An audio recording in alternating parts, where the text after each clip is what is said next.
In fact, the number of companies we have queuing up to take and pay these teacher interns is bigger than the number of interns we can provide. We want them to be literate of being able to read the room.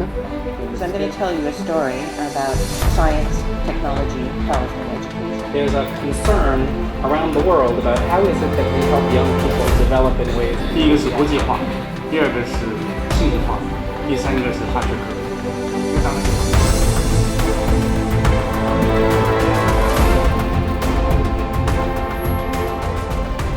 I'm going to talk about, I think, an exciting initiative we launched last year called Adventures, and it's one of our new research initiatives. It is exciting. It is not many schools of ed have these, and what we're doing is bringing together funding and making a difference on an international level. Adventures is an incubator accelerator for ed tech initiatives. The center is housed at USC Rossier in our Center for Engineering and Education, and in the technology realm, where the final impact that's where we want the final impact to be felt. But it also is in the worlds of engineering, where problems are solved by making, and in venture capitalism, where the innovation and risk-taking are sought out and celebrated. So the program is part of the USC Center for Engineering and Education, which was founded in 2017 in the school, and it was founded with the support from Northrop Grumman Foundation and several other venture companies. So imagine this, a medical student studying cancer surgery by watching an immersive video featuring a surgical oncologist both performing and narrating surgery in real time from 3,000 miles away. Or a music teacher keeping tabs on students' practice sessions via mobile app. Or a math teacher who can share an app with her students rather than they're having to buy a high-end calculator.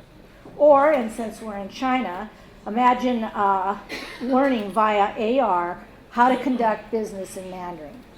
These are just a few of the ideas that we nurtured in the first cohort of Adventures, Educational Technology Incubator and Accelerator.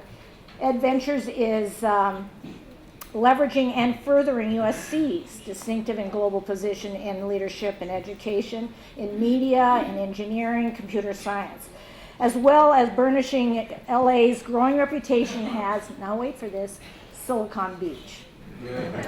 So our first successful cohort of Adventures concluded last year, and the Adventures does not take any equity or cash from the companies, and last year's first cohort raised over $13 million for these startups.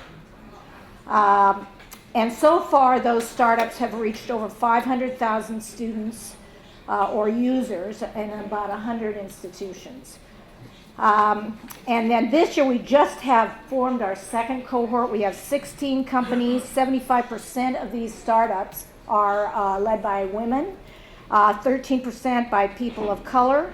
And this cohort, besides individuals from the US, are from Africa, Eastern Europe, China, Indonesia, and Mexico. And for the first time, we have two of our current students and one of our adjunct faculty members who has a startup in this accelerator. The accelerator-like program is for early stage companies. Investment funds are given to deploy capital to these companies.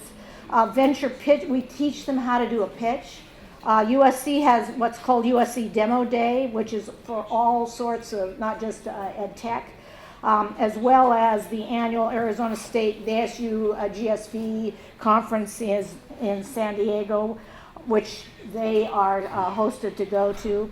The communities of practice for innovation, we help them understand what that means. There's proprietary learning and entrepreneurship courses that are part of this, workshops, speakers and learning innovation festival, and global partnerships. In particular, we're looking for doing the Pacific Rim to promote USC's endeavors in innovation. We're really tremendously proud of this start. We think it'll go.